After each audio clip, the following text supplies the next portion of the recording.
बिहार में नई सरकार गठन की उल्टी गिनती शुरू हो चुकी है। नई सरकार 20 नवंबर को शपथ लेने जा रही है। पटना के गांधी मैदान में लोगों की आवाजाही रोक दी गई है।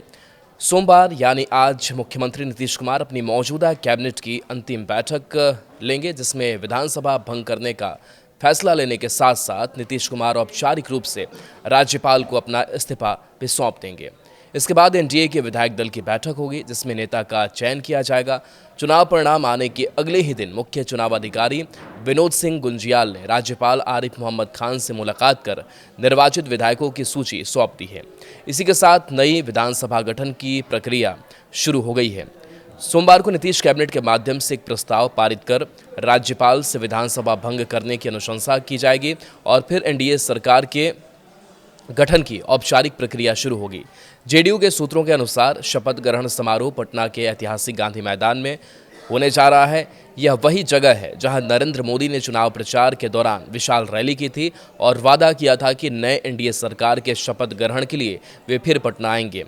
अब प्रधानमंत्री मोदी का कार्यक्रम लगभग तय माना जा रहा है। शपथ ग्रहण कार्यक्रम को लेकर भव्य तैयारी है, जिसमें हजारों लोगों के शामिल होने की संभावना है। एनडीए के सहयोगियों के साथ बातचीत बन गई है। दिल्ली में पीएम मोदी के साथ पिछले दिनों हुई बैठक में 6 विधायकों पर एक मंत्री बनाने का फॉर्मूला तय हुआ, जो सूत्रों के हवाले से खबर सामने आई। इसके आधार पर जेडीयू के खाते में सीएम नीतीश कुमार समेत 16 मंत्री, बीजेपी के खाते में 2 डिप्टी सीएम समेत 16 मंत्री, लोक जनशक्ति पार्टी रामविलास के खाते में 2 मंत्री पद देने की बात सामने आ रही है। हालांकि ये चर्चा है, संभावनाएं हैं, आंकड़ा एग्जैक्ट क्या आता है वो देखना होगा। हालांकि चिराग की पार्टी के नेता अपने खाते में 3 मंत्री चाहते हैं। उनका कहना है कि अगर 6 विधायकों के फॉर्मूले को मानना है तो उस हिसाब से उनके 19 विधायक हैं, इसलिए 3 मंत्री का पद देना ज़्यादा बेहतर होगा। चिराग पासवान पहले ही संकेत दे चुके हैं कि वे सरकार में शामिल होना चाहेंगे। हालांकि डिप्टी सीएम की मांग पर उन्होंने चुप्पी साध रखी है। उधर हिंदुस्तानी आवाम मोर्चा के नेता और केंद्रीय मंत्री जीतन राम मांझी ने भी साफ कहा है कि वो अपनी पार्टी के लिए कुछ नहीं मांगेंगे। नीतीश कुमार मुख्यमंत्री पद की शपथ लेंगे। उनके साथ कुल 36 मंत्री नई सरकार में मंत्री पद की शपथ ले सकते हैं। हालांकि जब शपथ ग्रहण होगा तो इसमें माना यह जा रहा है कि मंत्रियों की संख्या कम होगी, क्योंकि इसके बाद से कैबिनेट का विस्तार है वो किया जाएगा। लेकिन 36 संख्या और कह सकते हैं कि जगह है वो मंत्रियों के हिसाब से बिहार में मौजूद है। इसका फॉर्मूला भी तय हो चुका है। एनडीए के सभी नेता घटक दल के नेता नीतीश कुमार से मुख्यमंत्री आवास पर जाकर मिल भी चुके हैं।